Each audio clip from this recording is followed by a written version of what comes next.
যেভাবে দেশটা চলছিল সেটাকে ঠিক করার জন্য অনেক ছাত্রছাত্রীকে মেরামত করার জন্য, মেরামত করতে সময় লাগবে। আমরা যেটা এখন চেষ্টা করছি আর্থিক খাত আমি বলছি সব, যেখানে bank, financial institutions, capital market, পুঁজি মার্কেট সবগুলো আছে। আমি মোটামুটি দায়িত্ব নেওয়ার পরে এর আগে বাংলাদেশ ব্যাংকের কথা অনেকে বলেছেন, বাংলাদেশ ব্যাংকে নাই গেলাম। বাংলাদেশ ব্যাংকে 2009 আমি ছেড়েছি। সেই সময় কাকতালীয়ভাবেও বিভিন্ন নিউজ পেপার লেখে যে খেলাপি ঋণ ছিল 18,000 কোটি টাকা, এখন দাঁড়িয়েছে 1.5 লক্ষ কোটি টাকা, আইনের বলছে 2.5 লক্ষ কোটি টাকা।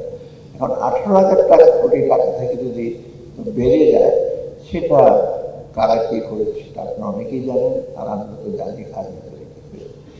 ফাইন্যান্সিয়াল সেক্টরে এত বড় একটা গভীর ক্ষত প্রকাশিত হয়েছে যেটা আপনার বাড়িতে কল্পনা করতে পারবেন না।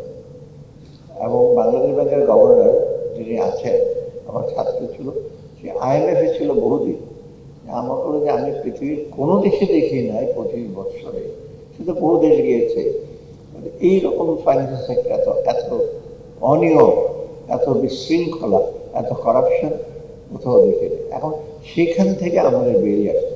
তবে আমি আশাবাদী, আমি যেটা মুজিব সাহেব থিওরি অফ অ্যাসিমেট্রিক্যাল হিসেবে বলেছেন, কি বাংলাটা আমি জানি না, এই অ্যাসিমেট্রি কিন্তু কোনোদিন সিমেট্রি করা যাবে না, এটা আমি প্র্যাকটিক্যালি মনে করি। সামঞ্জস্য আপনি আনবেন কি করে হয়, কিছুটা অ্যাসিমেট্রি, যেমন ইকুয়ালিটি বলতে আপনি আমি লম্বা, আমাকে ঘাড় কাটটা কেটে বেটে মানুষের সমান করে দেয়, বেটে মানুষ মোটা চেপে উপরে করে দেয়, সেটা সম্ভব না। যার যা পাওনা থাকবে ওটার মধ্যে কিছুটা কী বলে নন লিনিয়ার থাকবে, এটা একেবারে সবসময় দেবে। যেমন ক্লাসিক এক্সাম্পল জোসেফ স্ট্রিকলিজের যে সেলসম্যান ইউজ কারেন্ট, তাই না? আপনি যখনই ইউজ করেন কিন্তু জীবনেও জানতে পারবেন না কত, যতই সিমেট্রি বলে, আমাদের সব দেশে কিছু অ্যাসিমেট্রি থাকে। তবে এটা কিছু করা।